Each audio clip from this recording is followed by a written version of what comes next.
मूल बात यह है कि चढ़ावा चोरी हुई, उस पर कानूनी जांच बनती है, उसको लेकर के लोगों को जागरूक होने की भी जरूरत है।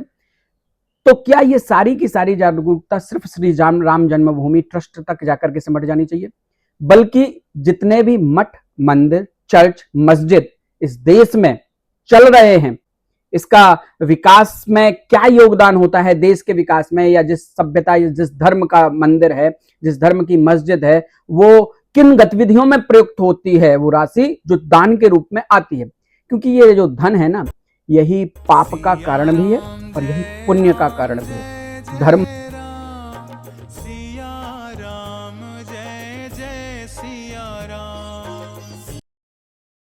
श्री राम मंदिर ट्रस्ट में स्थित चढ़ावा चोरी का पूरा मामला एक अलग दृष्टिकोण से हम सभी को देखने की जरूरत है और विचारणीय भी है।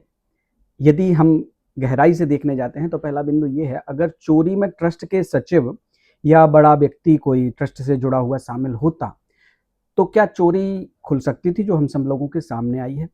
कहीं इस चोरी के खुलासे के पीछे किसी की कोई गलत नियति तो नहीं है? सुधार होना चाहिए, ये बात बनती है। अब दूसरा प्रश्न आता है, ट्रस्ट के लोगों ने ही सबसे पहले हिडन कैमरा लगाकर चोरी पकड़ी और रिकवरी भी की। यहां तक कि खुद ट्रस्ट ने एसआईटी गठित करने के लिए सरकार को कहा और सरकार से मांग की।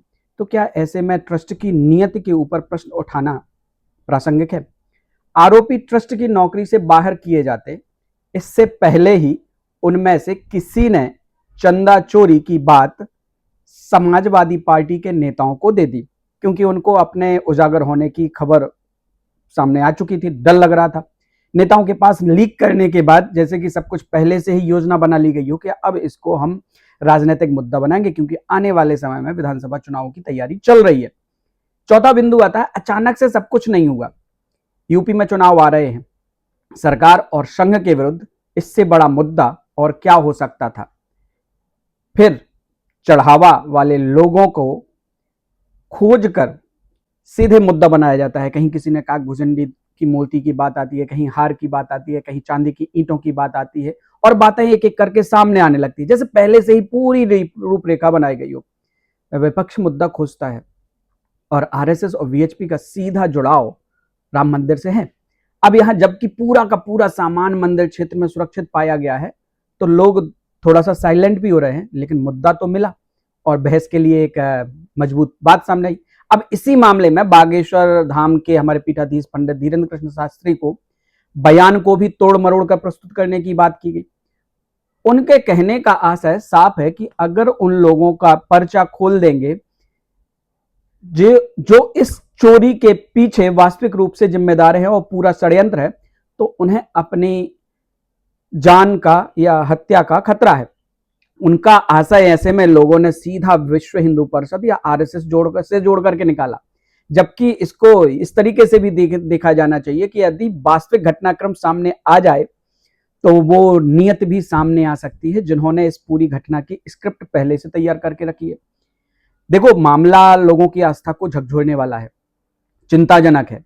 यहां पर किसी भी तरीके से कोताही सरकार या सरकार से जुड़े नुमाइंदे नहीं बरतेंगे, लेकिन जब बात संघ, विहिप और ट्रस्ट के परिप्रेक्ष्य से लेकर जोड़कर प्रस्तुत की जाती है और उनके ऊपर प्रश्न चिन्ह लगाए जाते हैं बिना गहराई से पड़ताल किए, तो यहां पर जागरूक लोगों को बोलना पड़ता है। हम हमेशा से कहते हैं कि विपक्ष जो है वो मुद्दा खोजता है, पर कई बार क्या होता है, इस देश के विपक्ष की जल्दबाजी कह लो, हड़बड़ाहट कह लो, कुछ ऐसी हो जाती है कि जो मुद्दा वो सरकार के खिलाफ खोजते हैं वो उनके ऊपर उल्टा आ जाता है। तो जल्दबाजी या हड़बड़ी में किए गए काम अक्सर गड़बड़ी पैदा करते हैं, इस बात को समझने की जरूरत है।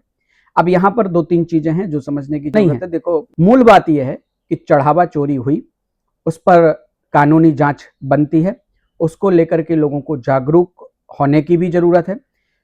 तो क्या ये सारी की सारी जागरूकता सिर्फ श्री राम जन्मभूमि ट्रस्ट तक जाकर के सिमट जानी चाहिए, बल्कि जितने भी मठ, मंदिर, चर्च, मस्जिद इस देश में चल रहे हैं, वहां की जो आर्थिक गतिविधियां हैं, देखो इतना बड़ा जब फंड आता है तो ये फंड जाता कहां है, इसका विकास में क्या योगदान होता है देश के विकास में, या जिस सभ्यता, जिस धर्म का मंदिर है, जिस धर्म की मस्जिद है, वो किन गतिविधियों में प्रयुक्त होती है वो राशि जो दान के रूप में आती है। क्योंकि ये जो धन है ना, यही पाप का कारण भी है और यही पुण्य का कारण भी है। धर्मा जितने भी संस्थान या धार्मिक संस्थान चलते हैं, इनका उद्देश्य बहुत पवित्र होना चाहिए, मेरा ऐसा मानना है। अब देश को जानना चाहिए और जागना चाहिए कि जितने भी मस्जिद, चर्च और मंदिर इस देश में जो श्री राम जन्मभूमि से अलग चल रहे हैं, ट्रस्टों के हवाले चल रहे हैं, उनकी गतिविधियां क्या हैं। तो ये जांच सिर्फ श्री राम जन्मभूमि प्रकरण तक नहीं रुकनी चाहिए, जो जहां सामने आया उसका कच्चा चिट्ठा खुलना चाहिए, और साथ ही साथ अन्य मंदिरों की भी, मस्जिदों की भी और चर्चों की भी जांच शुरू होनी चाहिए। जिस प्रकार से वक्फ बोर्ड या किसी भी प्रकार के अन्य अलग अलग धर्मों के, मजहबों के बोर्ड बना करके वो राशि उनको सौंपी जाती है, ठीक इसी प्रकार सनातन बोर्ड का गठित करके हमारे जितने भी धार्मिक संस्थान हैं उनकी राशि सुरक्षित होनी चाहिए, और सरकार को उस राशि का प्रयोग जुड़े हुए धर्म की अच्छाइयों के प्रचार प्रसार के लिए किया जाना चाहिए, ना कि समाज में धर्मांधता या धार्मिक उन्माद बढ़ाने वाले अवयवों को बढ़ावा देने के, किसी भी प्रकार के जिहाद को बढ़ावा देने के, किसी भी प्रकार के धर्मांतरण से संबंधित गतिविधियों को बढ़ावा देने के। जो मूल धारा में लौटना चाहते हैं उनको मूल धारा में जोड़ा जाए, और जिनको इस तरफ से उस तरफ ले जाने की, धर्मांतरित किए जाने की जो एक नापाक कोशिश या जो गलत नियत के अंतर्गत कोशिश की जा रही है, उससे समाज को बचाने की दिशा में सरकार को काम करना चाहिए। और मेरा मांग यही है, मेरी सोच यही है कि श्री राम जन्मभूमि ट्रस्ट की इस कथित चोरी के पीछे जुड़े सारे के सारे पहलू एक एक कर सामने आए, और सरकार उन पर बारीकी से पड़ताल करते हुए सनातन बोर्ड का गठन कर सिर्फ एक मंदिर को ना लेकर के तमाम धार्मिक संस्थानों को जोड़ करके एक बेहतर दिशा की तरफ कदम बढ़ाए। नमस्कार।